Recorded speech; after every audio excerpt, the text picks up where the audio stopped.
ఒక్క నిమిషం మీరు ఉండండి. సెలెక్ట్ అయిన క్యాండిడేట్ మనతో పాటు ఉన్నారు, ఎందుకంటే వాళ్ళ వెర్షన్ కూడా తీసుకోవాలి, వాళ్ళ బాధ కూడా వర్ణనాతీతం. జగన్మోహన్ గారు ప్రస్తుతం ఫోన్ లైన్ లో సిద్ధంగా ఉన్నారు.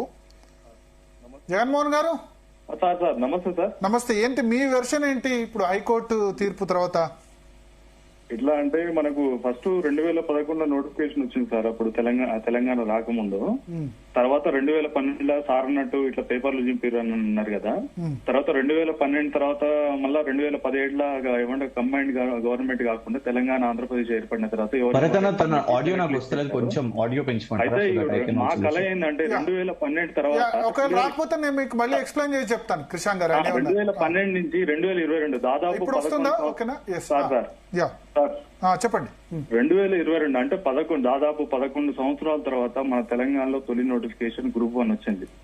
దానికి ఏమంటే మన తెలంగాణలో ఉన్న నిరుద్యోగ ఆస్పిరెంట్స్ అందరూ చాలా ఆశాజనకంగా ఏమంటూ ఉద్యోగానికి సన్నద్ధం అని చూసినారు. కాకపోతే ఏమైందంటే మొదటిసారి పెట్టారు ప్రిలిమ్స్, అప్పుడు క్యాన్సిల్ అయింది. రెండోసారి బయోమెట్రిక్ వల్ల క్యాన్సిల్ అయింది. ముచ్చటగా మన గవర్నమెంట్ వచ్చిన తర్వాత, కాంగ్రెస్ గవర్నమెంట్ వచ్చిన తర్వాత మూడోసారి పెట్టారు, ప్రిలిమ్స్ నిర్వహించారు. ప్రిలిమ్స్ నిర్వహించిన తర్వాత GO-29 ఇష్యూ వచ్చింది.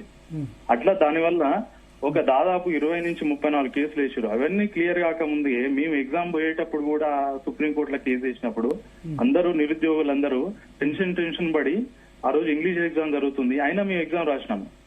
దానికి ఇన్నిసార్లు మేము ఇప్పుడు ఫస్ట్ సారి ప్రిలిమ్స్ పాస్ అయినా, సెకండ్ సారి ప్రిలిమ్స్ పాస్ అయినా, థర్డ్ టైం కూడా ప్రిలిమ్స్ పాస్ అయ్యి ఫోర్త్ టైం. ఎందుకంటే ఏమంటే ఎంతో మంది తల్లిదండ్రులు వాళ్ళు శ్రమించి కష్టపడి పిల్లల్ని చదివించి వాళ్ళకు మా పిల్లలకు ఉద్యోగాలు వస్తాయనే ఉద్దేశంతో వాళ్ళు ఎన్నో ఆశలు పెట్టుకున్నారు. చివరికి చూస్తే ఈ గ్రూప్ 1 మెయిన్స్ కూడా నిర్వహించారు. గ్రూప్ 1 మెయిన్స్ నిర్వహించిన తర్వాత దాని మీద కూడా ఎన్నో అవకతవకలు జరిగినాయని మళ్ళీ కోర్టు మెట్లెక్కిరు. అవన్నీ దాటుకొని ఏంటంటే ఇప్పుడు 563 మందికి సర్టిఫికేట్ వెరిఫికేషన్ జరిగింది. నెక్స్ట్ ఏమంటాం, అపాయింట్మెంట్ ఇవ్వద్దు, మీరు సర్టిఫికేట్ వెరిఫికేషన్ కొనసాగించమని హైకోర్టు కూడా క్లియర్ గా ఇచ్చింది.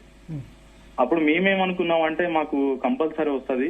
సరే నా ఉద్దేశం ఏంటంటే, నేను ఆల్రెడీ జాబ్ చేస్తూ ప్రిపేర్ అయినా, నేను ఆల్రెడీ స్టేట్ గవర్నమెంట్ లో జాబ్ చేస్తూ గత 3-4 సంవత్సరాల నుంచి ఈ ఎగ్జామ్ కోసం ప్రిపేర్ అయినా. నా ఆశ ఏంటంటే గ్రూప్ 1 లో ఒక మంచి ఉద్యోగం సాధించాలి, మంచి పేరు తెచ్చుకోవాలి.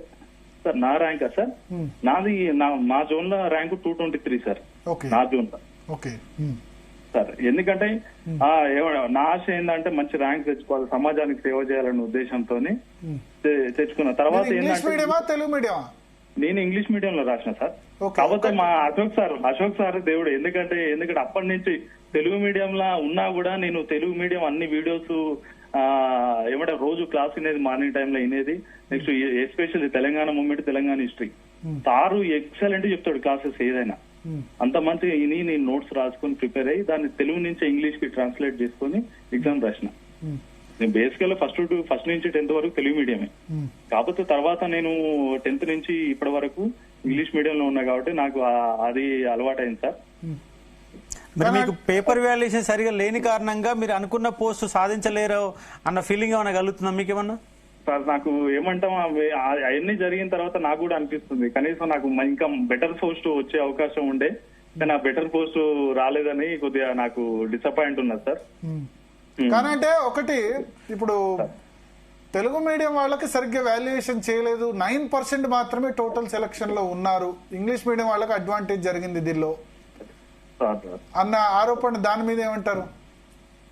సేమ్ ఇదే క్వశ్చన్ ఎనాలిసిస్ చేసుకుంటే సార్ 2017లో కూడా లిస్ట్ ఇచ్చిన తర్వాత అందులో కూడా 90% వరకు ఇంగ్లీష్ మీడియం వాళ్ళు సెలెక్ట్ అయ్యారు సార్. నెక్స్ట్ 10% తెలుగు మీడియం వాళ్ళు సెలెక్ట్ అయ్యారు.